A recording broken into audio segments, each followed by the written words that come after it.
الفاتحة.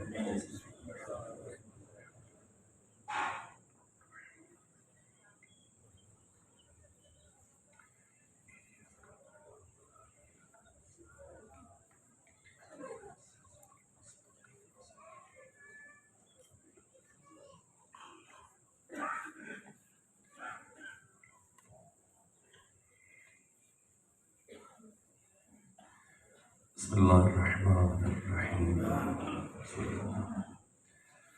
الحمد لله رب العالمين بارئ الخلائق أجمعين. الحمد لأهله والصلاة على أهله. الصلاة والسلام على سيد الأنبياء والمرسلين العبد المؤيد الرسول المسدد المصطفى الأمجد الحبيب الأحمد النبي الأمي المكي المدني السراج المنير الكوكب الدري صاحب الوقار والسكينة المدفون بأرض مدينة سيدنا ونبينا وشفيع ذنوبنا وطبيب قلوبنا وحبيب نفوسنا ومولانا بالقاسم محمد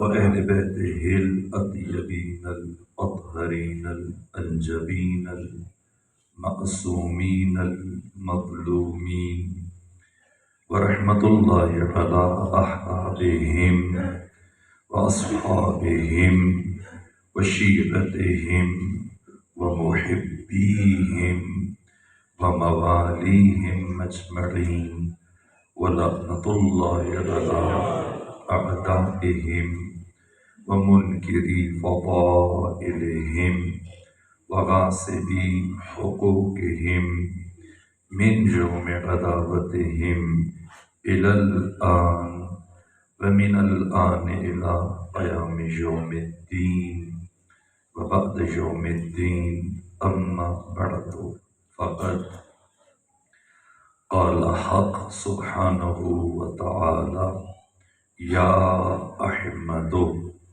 لولاك لما خلقت الأفلاك ولولا علي لما خلقتك ولولا فاطمة لما خلقتكما. صلوات بجی خاندان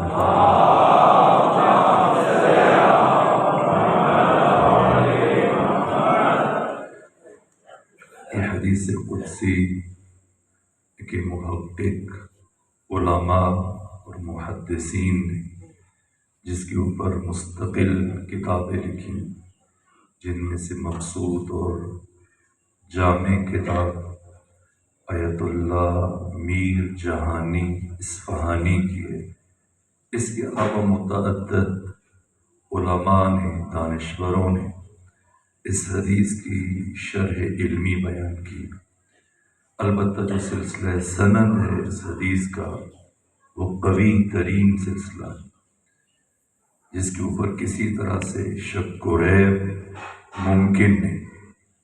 البتہ ختمی مرتبہ میں جب اللہ کا یہ کلام مخصوص اصحاب کے سپرد کیا اور ان کے سامنے گوش گزار فرمایا تو تاکید کی کہ یہ فرمان خدا عمومی نہیں ہے، خصوصی ہے۔ مبادا کسی نااہل فرد تک پہنچے اور اس میں بحث و تمہیز شروع کر دینا، یہ کلام خود سربستہ راز ہے۔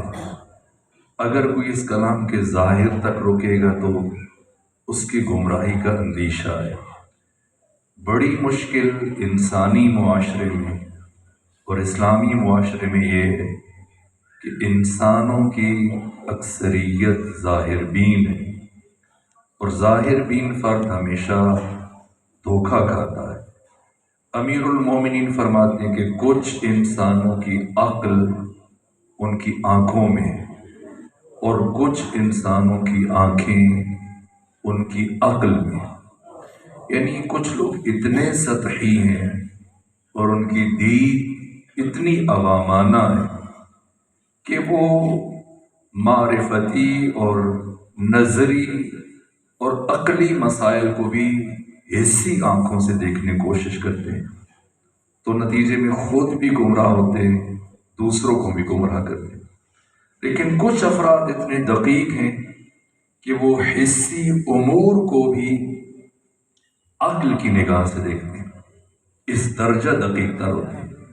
اور مومن سے متعلق علی فرماتے ہیں اتقوا فراست المؤمن، مومن کی فراست سے بچو۔ کیوں؟ اس لیے کہ وہ بہت دقیق ہوتا ہے۔ ینظر بنور اللہ، وہ نور خدا سے دیکھتا ہے، اس کی نگاہیں ظاہر تک نہیں رکتی، وہ تمام ظاہری پردوں کو الٹتا ہوا تہ در تہ پنہان حقائق تک رسائی حاصل کرتا ہے۔ یہ کلام خواص کے لیے نہ عوام کے لیے، یہ حدیث قدسی معرفت کا بحر ذخار ہے، اور اس کی جو شرح علمی بیان کی آیت اللہ میر جہانی نے وہ بہت اہم، لیکن میں جزیات اور مشکل ابحاث سے اجتناب کرتا ہوں چونکہ دن ہمارے پاس بہت کم ہے۔ میں نے خود اس سال قصد و ارادہ کر رکھا تھا کہ خطبہ فاطمیہ اور خطبہ فدکیہ کی تفسیر اور تشریح بیان کروں گا، اور آخری وقت تک حالت تردد میں تھا، یہاں تک کہ جب یہ ممبر کے زینے طے کر رہا تھا تب بھی مشوش تھا، اس لیے کہ اتنی بلاغت جو شروحات میرے مد نظر رہی، آیت اللہ قمشئی کی، آیت اللہ قمرئی کی، اسی طرح سے آیت اللہ زنجانی کی، آیت اللہ تقی مصباح یزدی کی، آیت اللہ منتظری، بڑی بڑی شخصیات کی شروحات جو اپنے ہمراہ بھی لایا، اس قصد و ارادے کے ساتھ کہ بی بی کے خطبے کی شرح، لیکن میں اس نتیجے پہنچا کہ شاید میں 4 دنوں میں سیدہ کی ابتدائی کلمات جو خطبے ہیں ان کی بھی شرح بیان نہ کر سکوں، اور ضرورت اس لیے بھی ان مطالب کو ترجیح دے دی کہ یہ ابتدائی مطالب فرد امت تک منتقل ہونے چاہیے، یہ اساس اور یہ بات ہمارے بچوں اور ہماری نسلوں تک منتقل ہو جائے کہ آخر راز کیا ہے، کیوں اللہ نے سیدہ زہرا کو اس کائنات میں بھیجا، اور یہ حقیقت ہماری نسلوں تک منتقل ہو جائے اور نسلاً بعد نسلاً یہ حقیقت پہنچتی رہے اور یہ بات ذہن نشین ہو جائے۔ آخر کون سا ایسا مقصد تھا جس کا حصول منحصر تھا صرف اور صرف ذات فاطمہ زہرا میں؟ فدق کیا ہے؟ فدق کا مطالبہ کیوں ہے؟ سقیفہ کیا ہے؟ سقیفہ کی حقیقت کیا ہے؟ ان تمام مسائل کے درمیان جو ایسا طوفان اٹھا کہ کسی کو کچھ دکھائی نہیں دے رہا تھا، عبداللہ ابن عباس جیسی شخصیتیں پریشان حال تھیں اور انہیں کچھ سمجھ نہیں آ رہا تھا۔ اس تاریکی میں اور ظلمتوں میں اور اندھیروں میں جو چراغ جلا، ایسا یہ چراغ روشن ہوا کہ جس کی روشنی قیامت تک کم نہ ہو پائے گی، اور حیات انسانی کے قافلے اس کی روشنی میں اپنی سمت کا تعین کرتے چلے جائیں گے۔ اس چراغ اور اس نور ہدایت کا نام فاطمہ زہرا ہے، جس کے تعارف میں اللہ یوں فرما رہے ہیں لولا فاطمۃ لما خلقتکما۔ آیت اللہ میر جہانی فرماتے ہیں اس کلام کی وضاحت کرتے ہوئے کہ جس طرح سے یہ عالم امکان ہے، یہ عالم ہست و بود، یہ عالم آب و گل، یہ بزم گیتی، یہ کائنات، یہ دنیا اور یہ جہان، اس کی مثال خود انسان کے وجود کی مانند ہے۔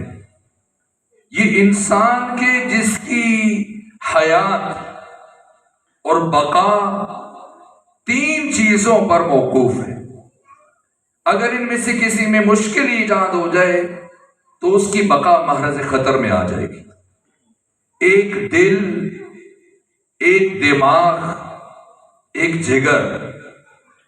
اس لیے کہ دل دماغ کی خوراک مہیا کرتا ہے، اور دماغ اس مملکت وجود کو برقرار رکھنے کے لیے احکامات صادر کرتا ہے اور اس کی خیر و صلاح کے فیصلے کرتا ہے۔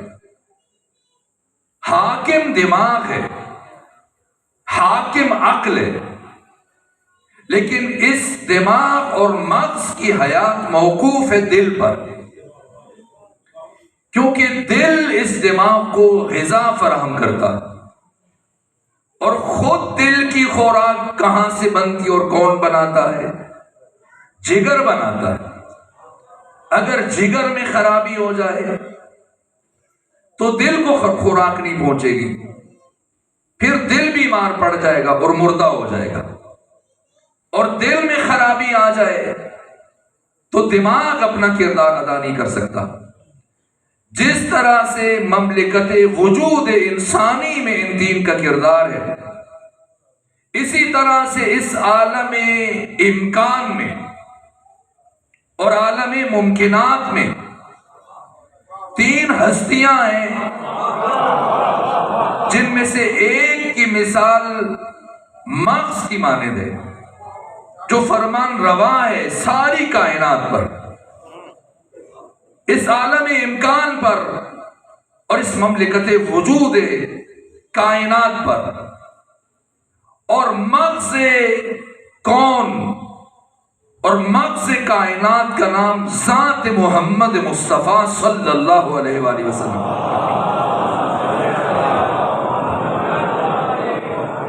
یہ نظام نبوت و رسالت ہے۔ امام الانبیاء روح نبوت و رسالت، مغز عالم امکان ہے، اور امامت و ولایت جس کی روح علی ابن ابی طالب ہے اور مرکز امامت و ولایت ہے، یہ اس عالم امکان میں دل کی حیثیت رکھتے ہیں۔ مغز اگرچہ دل سے اہم تر ہے، لیکن مغز کی حیات موقوف ہے دل پر۔ یہ دل اس مغز کو غذا فراہم کرتا ہے، اور پھر جگر وہ اس دل کو غذا فراہم کرتا ہے۔ اور اس عالم امکان میں جو ہستی بے منزلہ جگر ہے وہ ذات فاطمہ زہرا ہے۔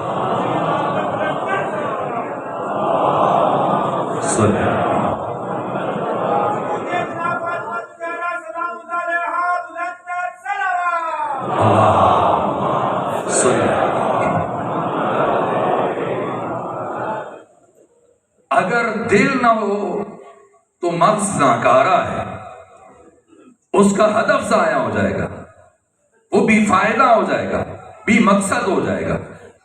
مغز کی بقا کے لیے دل چاہیے، دل کی بقا کے لیے جگر چاہیے۔ ہر دو کی بقا موقوف ہے بالواسطہ طور پر جگر پر، اور جگر عالم امکان ام ابیہا ہے، فاطمہ زہرا ہے۔ اس لیے اللہ فرما رہے ہیں یا احمدو، پیغمبر سے خطاب کر کے، اے میرے مصطفیٰ، لولاک لما خلقت الافلاک، اگر تجھے نہ بناتا تو کائنات کو نہ بناتا، ولولا علی لما خلقتک، اور اگر علی کو نہ بناتا تو تجھے نہ بناتا۔ اور اے محمد اور علی دونوں سنو، لولا فاطمۃ لما خلقتکما، اگر فاطمہ زہرا نہ ہوتی میں تم دونوں کو نہ بناتا۔ اس لیے کہ نبوت و امامت اور رسالت و ولایت، ان سب کی حیات موقوف ہے ذات فاطمہ پر۔ حیات اسلام حاکمیت اسلام میں منحصر ہے، اور حاکمیت اسلام کی محافظہ اس ساری کائنات میں صرف اور صرف فاطمہ زہرا ہے۔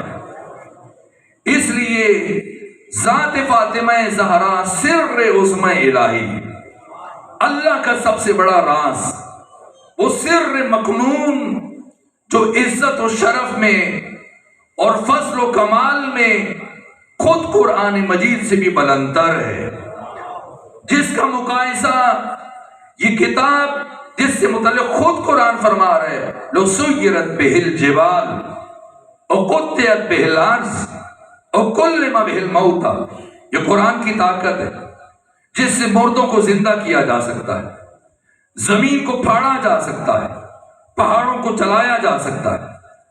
وَنُنَزِّلُ مِنَ الْقُرْآنِ مَا هُوَ شِفَاءٌ وَرَحْمَةٌ لِّلْمُؤْمِنِينَ، یہ سراسر شفا ہے، یہ سراسر رحمت ہے۔ لو انزلنا هذا القرآن على جبل لرأيته خاشعا متصدعا من خشية الله، اگر ہم اس قرآن کو پہاڑوں پر نازل کرتے تو یہ خشیت الہی کی وجہ سے لرز بر اندام، ریزہ ریزہ، ٹکڑے ٹکڑے اور پاش پاش ہونے پر مجبور ہو جاتے۔ یہ قرآن ہے جس سے متعلق اللہ فرماتا ہے لا یمسہ الا المطہرون، لا نہیں ہے۔ محی الدین ابن عربی سے لے کے مرحوم ملا صدرہ، امام غزالی اور صاحب تفسیر کبیر فخر الدین رازی اور صاحب در المنصور علامہ جلال الدین سیوطی اور صاحب روح المعانی جناب آلوسی اور صاحب تفسیر کشاف زماشری، سب نے کہا لا نہیں، لا نفی ہے۔ اللہ بشر کو منع نہیں کر رہا، بلکہ اللہ انسانوں کو خبر دے رہا ہے کہ کوئی ناپاک انسان کبھی قرآن کو چھو ہی نہیں سکتا۔ اتنی عزتوں کا حامل یہ قرآن، لیکن جب اللہ نے قرآن دیا تب پیغمبر کو کیا کہہ رہا ہے، اور جب اللہ نے کوثر اتارا تب پیغمبر سے کیا فرما رہے ہیں۔ قرآن کی باری عطا نہیں کا، فرمایا وَلَقَدْ آتَيْنَاكَ سَبْعًا مِّنَ الْمَثَانِي وَالْقُرْآنَ الْعَظِيمِ، اے میرے مصطفیٰ ہم نے آپ کو 7 مکرر آیتیں جو بار بار پڑھی جاتی ہیں، یعنی سورہ فاتحہ، ہم نے آپ کو سورہ فاتحہ اور قرآن عطا کیا نہ دیا۔ قرآن کی باری آئی، نہیں فرمایا عطا کیا، خدا نے فرمایا دیا، لیکن جب کوثر کی باری آئی ایتا نہیں کا، عطا کا ہے۔ ایتا الف تے، یہ الف دینا، عوض، صلہ، بدلہ، جزا، حق، اور عطا کا مطلب کسی کو اس کے حق سے زیادہ دینا۔ جب قرآن کی باری آئی اللہ ایتا کہہ رہا ہے، جب فاطمہ زہرا کی باری آئی اللہ عطا کہہ رہا ہے، یعنی اللہ کی نگاہ میں فاطمہ زہرا کی عزت اور مقام خود قرآن مجید سے بھی بڑھ کر ہے۔ اس لیے قرآن مجید کی 6236 آیتیں قلب مصطفیٰ پر نازل ہوئی۔ کسی آیت کے لیے نہ اٹھ کے بیٹھے نہ اٹھ کے کھڑے ہوئے، لیٹے ہیں تو لیٹے لیٹے قرآن کی آیت وصول کر لی، بیٹھے ہیں تو بیٹھے بیٹھے قرآن کی آیت وصول کر لی، سفر میں تو اسی حالت میں قرآن کی آیت وصول کر لی۔ اگر آرام فرما رہے ہیں جبرائیل آئے قرآن کی آیتیں منتقل کر دیں، لیکن یہ بخاری ہے اور مسلم 18 سالوں میں جب بھی فاطمہ زہرا دور سے سامنے آئیں، پیغمبر زہرا ہمیشہ کھڑے ہو کر آگے چل کر نبی زادی کا استقبال کرتے تھے۔ جب قرآن کی حرمت اور قرآن کا مقام اور قرآن کا شرف ذات سیدہ کے برابر نہیں ہو سکتا تو پھر کس انسان کے ساتھ تقابل کیا جائے؟ کائنات کا کون سا ایسا انسان ہے نبی خیر نبی؟ اس لیے امام صادق نے فرمایا کہ اگر اس کائنات میں، اگر اس دنیا میں میرے جد بزرگوار علی ابن ابی طالب نہ ہوتے تو اس ساری کائنات میں آدم سے لے کے عیسیٰ تک کوئی نبی یا غیر نبی میری جدہ طاہرہ فاطمہ زہرا کا ہمکف، ہمسر اور برابر نہ ہو سکتا۔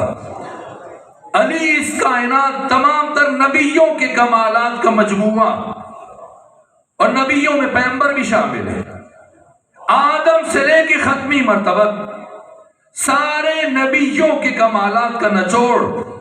اور امام صادق فرما رہے ہیں کہ علی یہ سارے کمال لے کر فاطمہ زہرا سے افضل نہیں ہے، برابری کی منزل پر ہے،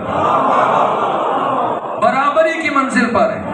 ہر وصف میں علم علی علم فاطمہ برابر، طہارت علی طہارت فاطمہ برابر، شجاعت علی شجاعت فاطمہ برابر، سخاوت علی سخاوت فاطمہ برابر، عصمت علی عصمت فاطمہ برابر، عبادت علی عبادت فاطمہ برابر۔ مجھے ڈھونڈ کے بتائیں برابری کی بات کی جاتی ہے مرد و زن میں، یہ باتیں بجائے خود، لیکن آپ خود انصاف کے ترازو میں تولتے ہو بتائیے، کیا خاتون مرد کے ساتھ عبادت میں برابری کر سکتی ہے؟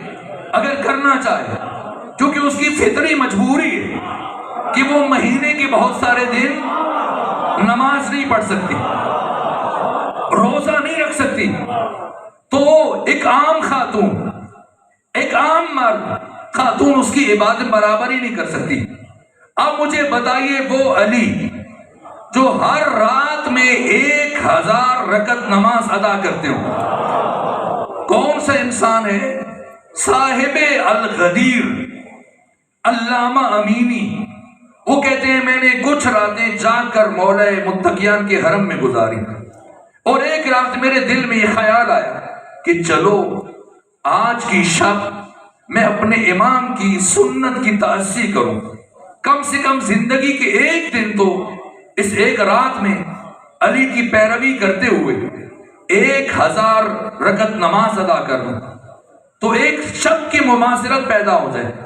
لیکن وہ کہتے ہیں کہ میں عشاء سے لے کر سحر کے قریب تک مسلسل کوشش کرتا رہا، پڑھتا رہا، تھک کے چور ہو گیا، لیکن میں 500 رکعتوں سے تجاوز نہ کر سکا۔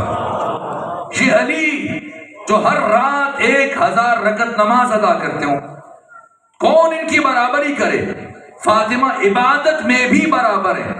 اب پتا چلتا ہے کہ کیوں اللہ نے اس بی بی کو بطول بنا کے بھیجا، تاکہ عبادت میں بھی علی کی برابری کر سکے۔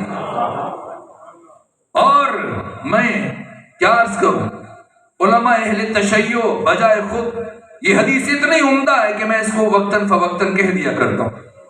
کسی نے ام المومنین عائشہ سے پوچھا، اے ام المومنین صفینی بنت محمد، اے ام المومنین ہمیں بنت مصطفیٰ سے متعلق کچھ بتائیے۔ لیکن تعجب یہ ہوتا ہے، پلٹ کر ام المومنین نے یہ نہیں کہا کس بیٹی کا پوچھ رہے ہو، کس بیٹی سے متعلق سوال کر رہے ہو۔ اگر فاطمہ زہرا کے علاوہ نبی کی کوئی اور بیٹی ہوتی تو پھر ام المومنین کا سوال بنتا تھا، وہ پوچھتی، لیکن جیسے ہی ان سے پوچھا گیا صفینی بنت محمد، بنت مصطفیٰ سے متعلق کچھ بتائیں، کیا خوبصورت جواب دیا، کہا ما اقول فی حقہا، میں اس فاطمہ زہرا سے متعلق کیا کہوں، صلت الظہر، جس بی بی نے ظہر کی نماز پڑھی، کچھ لمحے بعد حسن مجتبیٰ کی ولادت ہوئی، اور تھوڑی دیر کے بعد یہی بی بی کھڑے ہو کر عصر کی نماز پڑھ رہی تھی۔ یہ فاطمہ ہے، یہ طہارت فاطمہ ہے، یہ مقام فاطمہ ہے، یہ عصمت فاطمہ ہے۔ کل عرض کیا عصمت کلی مشکک ہے، کلی متواتی نہیں ہے۔ آدم کی عصمت اور ہے، نوح کی عصمت اور ہے، ابراہیم کی عصمت اور ہے، فاطمہ زہرا کی عصمت اور ہے۔ یہ فخر الدین رازی کہہ رہے ہیں نبیوں کی عصمت میں تذبذب و تشکیک کی گنجائش ہے، بحث کی گنجائش ہے، نبیوں کے ہاں ترک اولا کی گنجائش ہے، لیکن عصمت فاطمہ ترک اولا سے بالاتر ہے۔ عصمت فاطمہ زہرا ہر طرح کے شک و ریب سے بالاتر ہے۔ اس لیے فرمایا ختمی مرتبت نے، یہ عجیب فرمان ہے، یہ عجیب جملہ ہے، اگر انسان اس کی شرح علمی بیان کرے تو بہت وقت چاہیے، لیکن عجیب لفظوں سے ختمی مرتبت تعارف کروا رہے ہیں جناب سیدہ۔ ان اللہ یغضب لغضب فاطمہ ویرضی لرضاها۔ یہ جملہ بہت عجیب ہے جو پیغمبر نے فاطمہ زہرا کے تعارف میں کہا کہ اللہ غضبناک ہوتا ہے فاطمہ کے غضب کی وجہ سے، اور اللہ راضی ہوتا ہے فاطمہ زہرا کی رضا کی وجہ سے۔ لوگ عصمت فاطمہ پر بات کرتے ہیں، یہ متواتر حدیث ہے، سنی شیعہ کتب حدیث چھلک رہی ہے، مستدرک حاکم سے لے کر ابو یعلا موصلی تک، مصنف ابن عبد الرزاق سے لے کر مصنف ابن ابی شیبہ تک، اور حدیث کے بڑے ذخیرے علی متقی ہندی نے کنز العمال میں، اور باقی روات اور محدثین نے اس حدیث کو بیان کیا کہ اللہ کی رضا فاطمہ کی رضا میں، اور اللہ کی ناراضگی فاطمہ زہرا کی ناراضگی میں۔ کم از کم اس حدیث سے عصمت فاطمہ ثابت ہوتی ہے، کم از کم، ورنہ بات بہت بلند ہے، میں اس کی طرف بھی اشارہ کروں گا۔ دیکھیں انسان کے اندر چار قوتیں ہیں، قوت عقلیہ، قوت شہویہ، قوت وہمیہ، قوت غضبیہ، یہ چار قوتیں ہیں انسان میں، اور ان چار قوتوں سے چار کیفیتیں پیدا ہوتی ہیں، چار حالتیں وجود میں آتی ہیں۔ اگر یہ چار قوتیں حد اعتدال میں ہوں، اگر افراط میں چلی جائیں تب بھی تباہی، اگر تفریط میں چلی جائیں تب بھی تباہی، اگر یہ چار قوتیں حالت اعتدال میں آئیں، نقطہ وسط میں آ جائیں، تو یہاں سے چار خصوصیات پیدا ہوتی ہیں جو ام الفضائل ہیں، جو ساری فضیلتوں کی مائیں ہیں۔ باقی جتنے بھی انسان کی کرامات و شرافتیں، اخلاق ہے اور انسانی ذات کا حسن ان چار سے چلے گا۔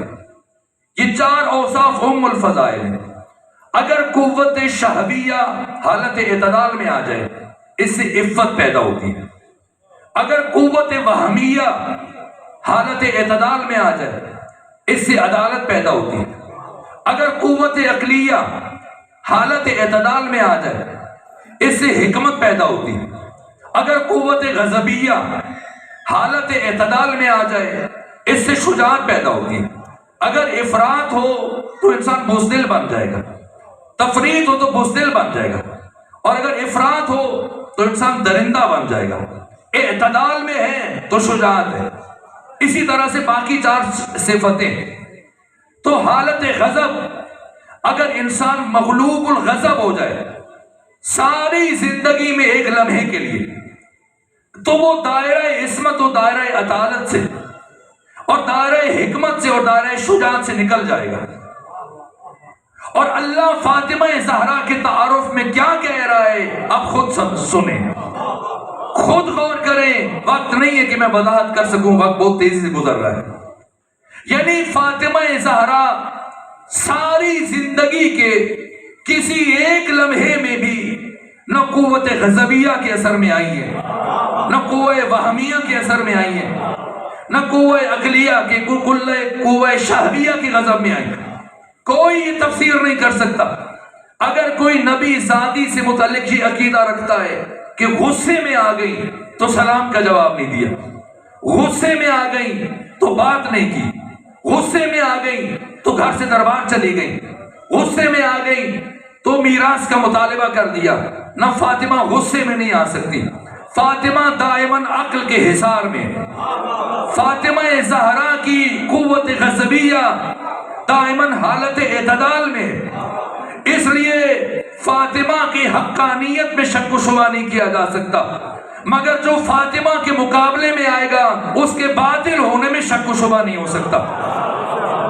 فاطمہ حق ہے اور معیار حقانیت فاطمہ، یہ بات بھی بہت بڑی تھی اور اس سے بھی عصمت کا استفادہ ہو جاتا۔ اگر اللہ یہ فرماتا یا پیغمبر خدا سے متعلق یہ فرماتے کہ فاطمہ کی رضا اللہ کی رضا میں ہے، فاطمہ کی ناراضگی اللہ کی ناراضگی میں، یہ بہت بڑی بات ہے کہ فاطمہ صرف وہ چاہتی ہے جو اللہ چاہتا ہے، فاطمہ کی رضا اس میں ہے جس میں اللہ کی رضا ہے، اور فاطمہ کی ناراضگی اس میں ہے جس میں اللہ کی ناراضگی ہے۔ یہ شرف بھی بہت بڑا تھا، لیکن پیغمبر اسلام نے فاطمہ زہرا کے تعارف میں یہ نہیں فرمایا کہ فاطمہ کی رضا اللہ کی رضا میں ہے، فاطمہ کی ناراضگی اللہ کی ناراضگی میں، نہ، کیا فرمایا؟ اللہ کی رضا فاطمہ کی رضا میں ہے، اور اللہ کی ناراضگی فاطمہ کی ناراضگی میں، محور رضائے خدا ذات فاطمہ، اور اللہ کی ناراضگی کا سبب ذات فاطمہ۔ اب اگر کسی کو رضی اللہ بننے کا شوق ہے تو وہ فاطمہ زہرا کے دروازے پر آ جائے، اگر سر جھکائے گا تو ہم بھی رضی اللہ کہہ دیں گے، اور اگر سر نہ جھکائے کوئی فاطمہ کے مقابلے میں آ جائے رضی اللہ تو نہیں بنے گا، لعنت اللہ علیہ یقیناً بن جائے گا۔ کیا ہوا سلمان کو؟ کیا ہوا سلمان کو؟ کیا ہوا سلمان فارسی کو؟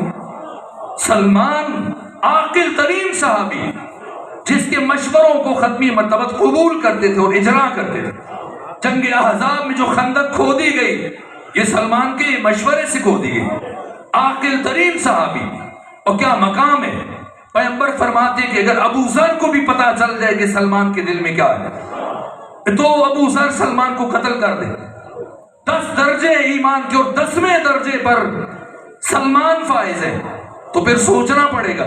میں نے خود روایتوں میں پڑھا ہے، موضوع فاطمہ زہرا میں پڑھا ہے، اس کی کئی اسناد دیکھنے کے بعد ذمہ داری سے عرض کر رہا ہوں، یہ سلمان محمدی بارہا و بارہا، کبھی شب کی تاریکیوں میں، کبھی وقت سحر در فاطمہ پر اپنی داڑھی سے صفائی کر رہے ہیں۔ یہ داڑھی شرف بشر ہے، یہ داڑھی اگر کسی کو راضی کرنا ہے تو اس کی داڑھی کی طرف ہاتھ بڑھایا جاتا ہے۔ داڑھی شرافت انسانی کی پہچان ہے، انسان کو راضی کرنا اس کی ریش کو ہاتھ لگاتے ہیں، اور یہ معیار شرف انسانی اسی ریش سے جھاڑو کا کام لے رہے سلمان محمدی۔ اگر یہ عمل معیار شرافت انسانی کے خلاف ہوتا تو پیغمبر کبھی بھی سلمان کے لیے منا اہل البیت کا حکم بیان نہ کرتے، اس لیے کہ سلمان نے اس راز کو سمجھ لیا۔ اسی لیے جناب سیدہ کی نگاہ میں کیا مقام ہے سلمان کا، کیا مقام ہے۔ کھجوریں دی، گٹھلیاں نکال دی، جناب سیدہ نے خود گٹھلیاں نکالی اور کھجوریں دی سلمان کو، یہ لے جائیے چچا جان، جیسے فاطمہ چچا کہیں، یہ لے جائیے، یہ لے جائیں، اور جب آپ کھا چکے تو گٹھلیاں مجھے دے دیجیے گا تاکہ پھر سے میں اپنے باغ میں مزید کھجوریں کاشت کروا دوں یا کسی استعمال میں لوں۔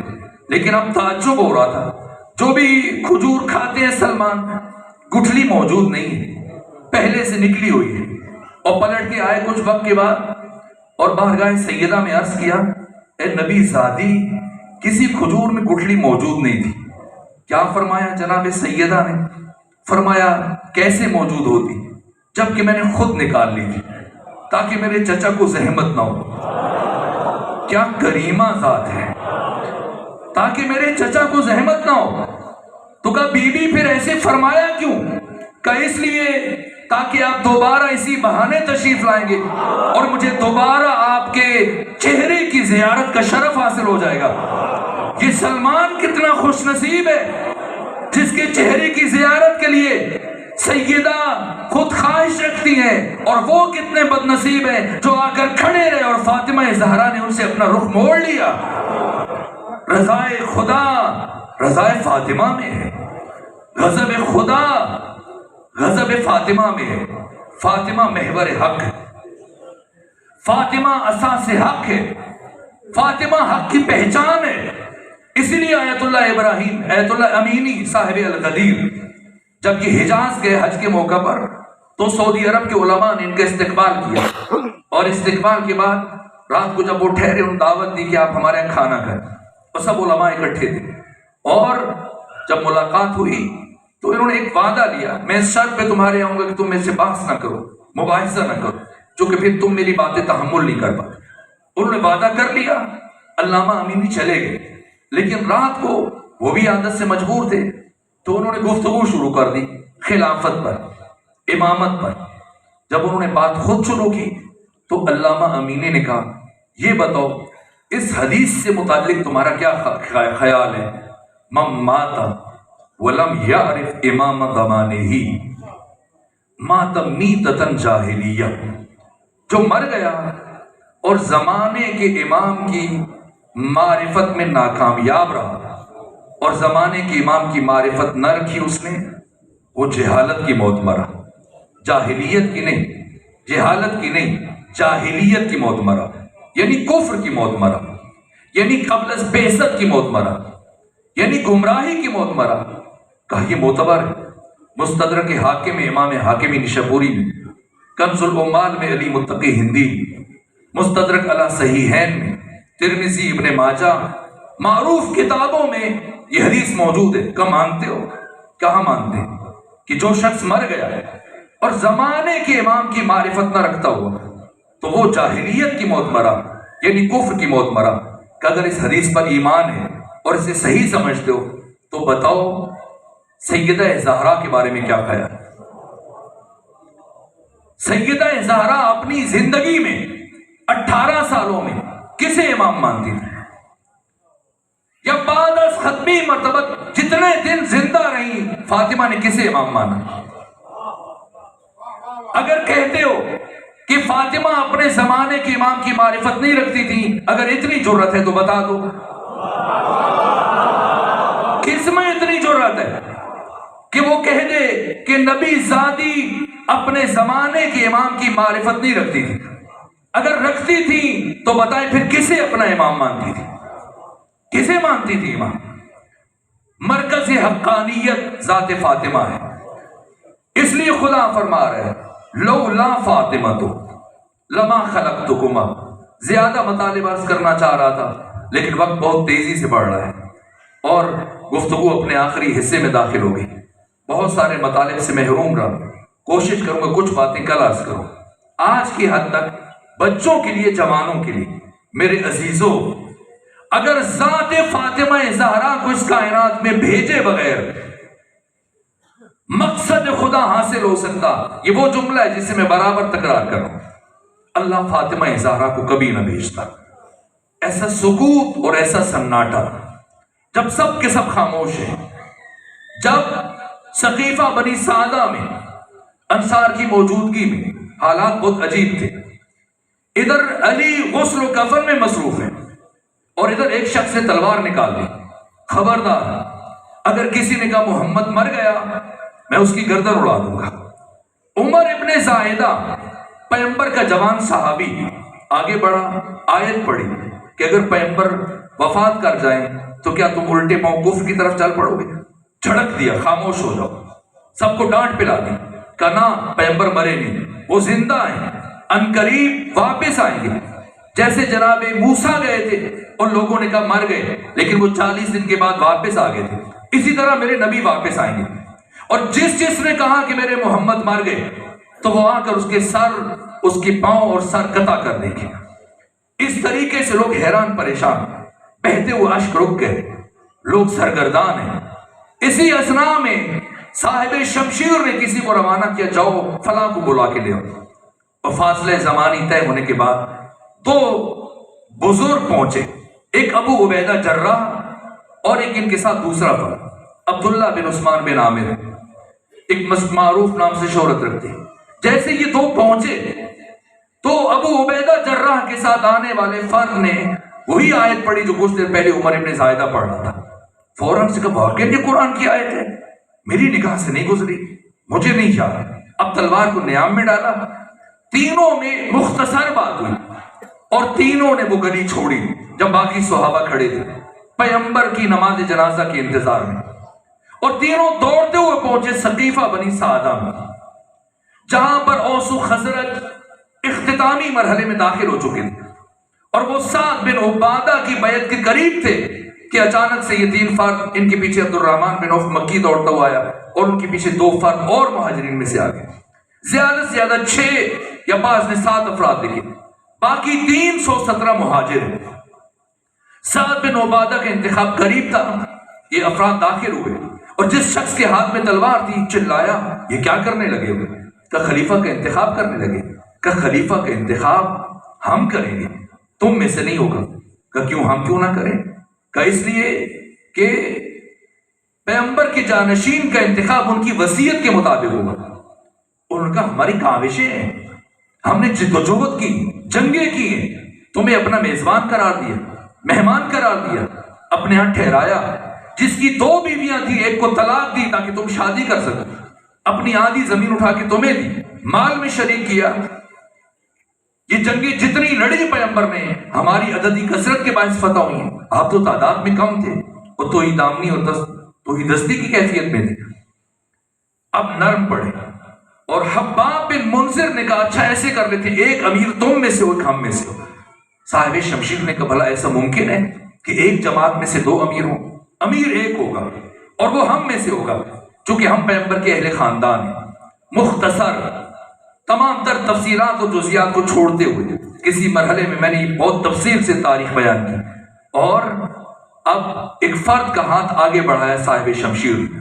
سب سے پہلے خود بیعت کی، پھر ابو عبیدہ جراح نے بیعت کی، پھر عبد الرحمن بن عوف مکی نے بیعت کی، اور پھر سعد بن عبادہ کے چچا زاد بھائی نعمان بن بشیر نے بیعت کی، جو اپنے چچا کے بیٹے سے خصوصی طور پر کینہ رکھتا تھا۔ پھر ان کے دیکھا دیکھی باقی انصار بھی وہ ہاتھ بڑھانے لگے، بے دلی سے، بے رغبتی سے بیعت کرنے لگے۔ یہ بات میں نے اس لیے شروع کی ورنہ شاید یہ بیان نہ کرتا۔ اس بات کا فائدہ جو حزب حاکم کو پہنچا، وہ انصار ان کی وقتی منطق کے آگے سرنگوں ہو گئے، اور اب انہیں بات کرنے کی ان میں گنجائش نہیں رہی، اور وہ آپس میں بھی اختلاف کا شکار ہو گئے۔ اور اس نازک مرحلے میں ایک خاص فرد نے مہاجرین کی ہمدردیاں سمیٹ لی کہ انصار تو پہلے سے جمع ہو کر شاید وہ ہمارا حق غصب کر لیتے، چلیں انہوں نے ذمہ داری کا ثبوت دیا، پہنچے اور ہمارے حق کا دفاع کیا، اب خلیفہ ہم میں سے بن گئے۔ ان ہنگامی حالات سے فائدہ اٹھاتے ہوئے اب بیعت کیسے ہوئی، میں نے اشارہ کیا تھا، جو معاصر اہل سنت عالم عبد الفتاح عبد المقصود جن کا تعلق مصر سے ہے، انہوں نے بیان کیا۔ اب بیعت ہو گئی، انصار مجبور ہیں، بنو امیہ مجبور ہیں۔ کیسے مجبور ہوئے؟ اس لیے کہ سردار بنو امیہ کو خرید لیا گیا۔ پہلے وہ علی کے پاس آیا، علی نے جو جواب دیا آپ سب جانتے ہیں، میں کبھی عرض کر چکا ہوں۔ یہاں سے مایوس ہونے کے بعد وہ حزب حاکم کے پاس گیا، اسے ڈرایا دھمکایا، تم میری سماجی حیثیت کا پتہ ہے، میری معاشی حالت کا پتہ ہے، میری اقتصادی پوزیشن کا پتہ ہے، جیسے آپ کے ملک میں وقتاً فوقتاً کبھی مرکز میں کبھی پنجاب میں کچھ افراد بوریاں اٹھا کر سندھ سے کراچی سے آ جاتے ہیں، پھر اپنی معاشی حیثیت کے بل بوتے پہ، تو اسی طرح کی کیفیت تھی، تمہیں اندازہ ہے۔ اور وہ سہم گئے، کہا نہیں، مزاج شناس تھے، کہا پریشان کیوں ہوتے، ہماری حکومت آپ کی حکومت ہے۔ جتنا بیت المال پڑا تھا بنو امیہ کو خاموش کرنے کے لیے سردار بنو امیہ کے سپورٹ کر دیا، اور وعدہ کیا کہ جیسے جیسے فتوحات ہوگی اور مرکز میں وسعت آئے گی، آپ کو اقتدار میں بھی شریک کیا جائے گا۔ جس وعدے پہ عمل کیا گیا، جس کے نتیجے میں 60 ہجری میں یزید جیسا برسر اقتدار اس مسند تک پہنچنے میں کامیاب ہو گیا جس مسند پر کبھی خود پیغمبر گرامی اسلام بیٹھا کرتے تھے۔ اسی لیے امام سجاد نے فرمایا تھا کہ وہ قتل الحسین بالسقیفہ، حسین اسی دن شہید ہو گئے تھے جس دن سقیفہ منعقد ہوا تھا۔ آغاز شہادت حسین سقیفہ سے ہوا۔ پہلا گروہ انصار جو قریش کی وقتی منطق کے آگے سرنگوں ہو گئے، اس سے زیادہ وضاحت نہیں کر سکتا۔ دوسرا گروہ بنو امیہ کہ جن کی ضمیر کو خرید لیا گیا، حزب حاکم نے خرید لیا۔ تیسرا گروہ علی، اصحاب علی اور بنو ہاشم۔ علی تلوار نہیں اٹھا سکتے۔ میں نے اس مطلب کو بڑے مدلل انداز میں سال گزشتہ تفصیل کے ساتھ بیان کر دیا، اس لیے بیان نہیں کر رہا، لیکن آج کی حد تک کے نتیجہ وہ بھی اس لیے یہ پہلو اشارہ کر رہا ہوں کہ 75 نمبر خط میں نہج البلاغہ میں علی ابن ابی طالب اپنی مملکت کے ائمہ جمعہ کو تاکید فرماتے تھے اور خطوط بھیجتے تھے کہ ہر دوسرے تیسرے جمعہ سقیفہ سے متعلق گفتگو کیا کرو، بتایا کرو کہ علی ابن ابی طالب کتنی مشکلوں کے بعد اس مرحلے تک پہنچا ہے اور تمہارے لیے علی کیا کر رہا ہے۔ ورنہ میں اس پہلو کو نظر انداز کر کے دوسرے مراحل بیان کرتا، لیکن لازم سمجھتا ہوں اپنے بچوں کے لیے، اپنی نسلوں کے لیے ان حقیقتوں کو اگرچہ اجمالی طور پر منتقل کر دیا جائے تاکہ کسی حد تک انہیں اندازہ ہو جائے کہ نبی زادی آخر ایسی کیا مجبوری تھی کہ گھر چھوڑ کر پہلی مرتبہ زندگی میں دربار آ گئی۔ علی تلوار نہیں اٹھا سکتے کیونکہ علی امام ہے، اور امام کا پہلا اور آخری فریضہ دین کا تحفظ ہے۔ اگر دین تلوار چلا کے بچتا ہے تو تلوار چلے گی اور برابر 9 سال چلتی رہے گی اور کبھی پیچھے مڑ کر نہیں دیکھیں گے علی۔ چاہے تلوار ٹوٹ جائے، علی پھر بھی جنگ سے ہاتھ نہیں کھینچیں گے۔ لیکن اگر کبھی دین تلوار کو نیام میں رکھ کے بچتا ہے، پھر زہرا جیسی زوجہ کے رخسار پر تماچے لگ جائیں، تب بھی علی تلوار نہیں اٹھائیں گے۔ اس لیے اب آپ مجھے بتائیے، جو تمہیدی مرحلہ تھا میں نے اسے اتنا مختصر کیا چونکہ وقت تیز سے گزر رہا تھا، نتیجہ عرض کر سکوں۔ ایسے ہنگامے میں جبکہ انصار خاموش ہیں، بنو امیہ خاموش ہیں، علی اصحاب علی خاموش ہیں، بنو ہاشم خاموش ہیں، اس سکوت اور سناٹے میں جہاں اتنی خاموشی ہے، وہ پیغام جو پیغمبر گرامی اسلام نے 1,40,000 صحابہ کی موجودگی میں بیان کیا، جس پر ان کی رسالت کا دار و مدار تھا، وہ پیغام تو ہمیشہ کے لیے گم ہو جائے۔ یعنی وہ نظام ولایت جو 1,24,000 نبیوں کی محنتوں کی بقا کا ضامن تھا، وہ نظام ولایت خطرے میں ہے، نبوت خطرے میں ہے، رسالت خطرے میں ہے، امامت و ولایت خطرے میں ہے، توحید خطرے میں ہے، قرآن کی حقانیت خطرے میں ہے۔ کون اٹھے؟ اس لیے کہ اگر کوئی آواز اٹھے تو اس کی حیثیت نہیں ہے۔ حزب حاکم نے ارادہ کر رکھا ہے کہ ہر آواز کو گلے میں گلوگیر کر دے گا اور ختم کر دے گا۔ دیکھ لیں مالک بن نویرہ جیسی ہستی کے ساتھ کیا ہوا، جو حافظ قرآن تھے، مرتدین زکوٰۃ کے نام سے جنگ کر کے مالک بن نویرہ جیسی شخصیت کو قتل کیا گیا، جو اپنے قبیلے کے سردار تھے، قرآن کے حافظ تھے، جلیل القدر صحابی تھے، اور اسی رات ان کی زوجہ کے ساتھ کیا کیا گیا، تاریخ کی کتابیں پڑھ لیجیے، کوئی اور کتاب موجود نہیں ہے گھر میں، الفاروق اٹھا لیجیے مولانا شبلی نعمانی کی، کیا ہوا ہے، جسے بعد میں خطا اجتہادی کا لباس پہنایا گیا۔ کوئی بھی آواز اٹھتی اسے گلے میں دبا دیا جاتا، اور حزب حاکم مطمئن تھا، اس لیے کہ جتنے بھی ممکنہ خطرات تھے سب سے نمٹنے کے لیے اس نے پیش بندی کر رکھی تھی۔ اسے پہلے سے اندازہ تھا میں نے انصار کو کیسے چپ کروانا ہے، میں نے بنو امیہ کو کیسے خاموش کروانا ہے، اور اندازہ تھا کہ علی بھی تلوار نہیں اٹھائیں گے۔ لیکن حزب حاکم کو یہ اندازہ نہیں تھا کہ کبھی نبی زادی بھی دربار میں آ سکتی ہے۔ یہ اتنی قوی آواز تھی جسے حزب حاکم اس کے بس اور توان میں نہیں تھا کہ خاموش کرا سکے. میں بار بار عرض کر رہا ہوں، کائنات کی اتنی مضبوط اور رسا آواز جو صدیوں کا سفر عبور کر کے آپ تک پہنچ رہی ہے، ورنہ سردی کے موسم میں کبھی یہاں جمع نہ ہوتے، ورنہ دن بھر کی مصروفیتوں کے باوجود کیوں ٹھنڈے موسم میں آ کے زمین پر نہ بیٹھتے. آپ کا بیٹھنا اس حقیقت کا اعلان ہے کہ نبی کی بیٹی سچی تھی. آپ کا وجود اس حقیقت کی گواہی دے رہا ہے. آپ میں سے ہر فرد زبان حال سے اعلان کر رہا ہے، میں گواہی دیتا ہوں، پورے وجود سے گواہی دیتا ہوں، فاطمہ تو زہرا سچی تھی. فاطمہ زہرا صدیقہ کبریٰ ہے، جس نے تماچے برداشت کیے اور پیغام ولایت کو ہم تک پہنچایا. آؤ میرے عزیزو، آج شب شہادت ہے. آج کی شب عاشور سے کم نہیں ہے. آج زیادہ پڑھنے کی ضرورت بھی نہیں ہے.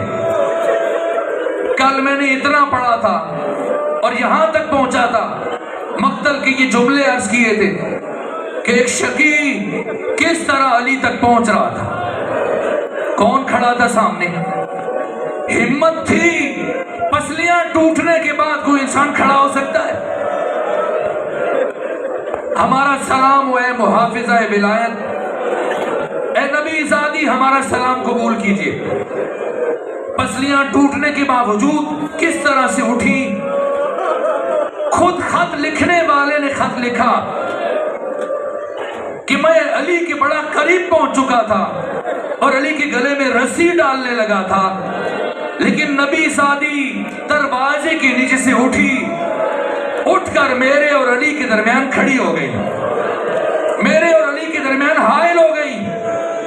میں نے کہا نبی زادی درمیان سے ہٹ جاؤ، ورنہ ایسا ظلم کروں گا کہ تو ہٹنے پر مجبور ہو جائے گی. یہ فاطمہ ہے، سیسا پلائی ہوئی دیوار بن گئی. فرمایا قیامت تک نہیں ہٹوں گی.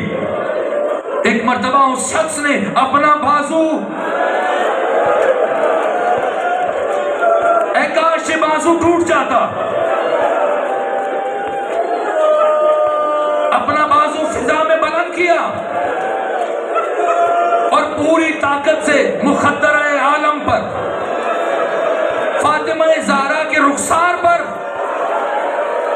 ایک ایسا تماچا مارا، نبی زادی کے کانوں کے گوشوارے ٹوٹ گئے.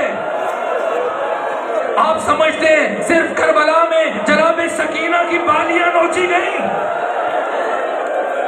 صرف کربلا میں سکینہ کے کان زخمی ہوئے؟ نہ کربلا تو 10 ہجری سے شروع ہوئی. نبی زادی زمین پر گری، اشقیاء نے علی کے گلے میں رسی ڈالی. اب علی کو لے کے جانے لگے، دربار کی طرف لے کے جانے لگے. میں نے روایتوں میں پڑھا ہے یہاں خالد بن ولید موجود تھا، یہاں مغیرہ بن شعبہ موجود تھا، یہاں پر قنفذ موجود تھا، دیگر بہت سارے افراد موجود تھے، لیکن ایک فرد یہاں موجود نہیں تھا. وہ مدینے سے باہر اپنی زمینوں کو دیکھنے کے لیے گیا ہوا تھا. جب وہ واپس آیا، اس کی دوسرے فرد سے ملاقات ہوئی. اس نے پوچھا میں نے سنا ہے تو نے نبی زادی کے دروازے کو آگ لگائی، میں نے سنا ہے نبی زادی نے بڑی مقاومت دکھائی، میں نے سنا ہے اس حالت میں بھی نبی زادی علی کا دامن نہیں چھوڑ رہی تھی. کہاں میں نے آگ لگائی؟ کب پھر کیا ہوا؟ کب پھر علی کے گلے میں رسی ڈالی اور علی کو مسجد کی طرف کھینچنا شروع کیا. اور جب کھینچنا شروع کیا تو نبی زادی نے اپنا ہاتھ علی کے دامن میں ڈال دیا، علی کے دامن میں ڈال دیا. ہم نے سوچا خاتون ہے، زخمی ہے، اگر ذرا زور سے کھینچیں گے تو نبی زادی کا ہاتھ چھوٹ جائے گا.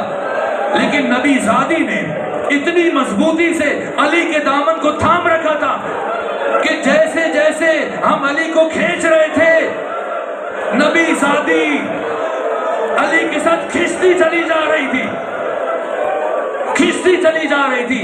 کہ پھر بتا بتا کیسے چھڑوایا، بتا علی کا دامن کیسے چھڑوایا؟ کہ چھڑوا لیا، چھڑوا لیا۔ کہنا بتا کیسے چھڑوایا؟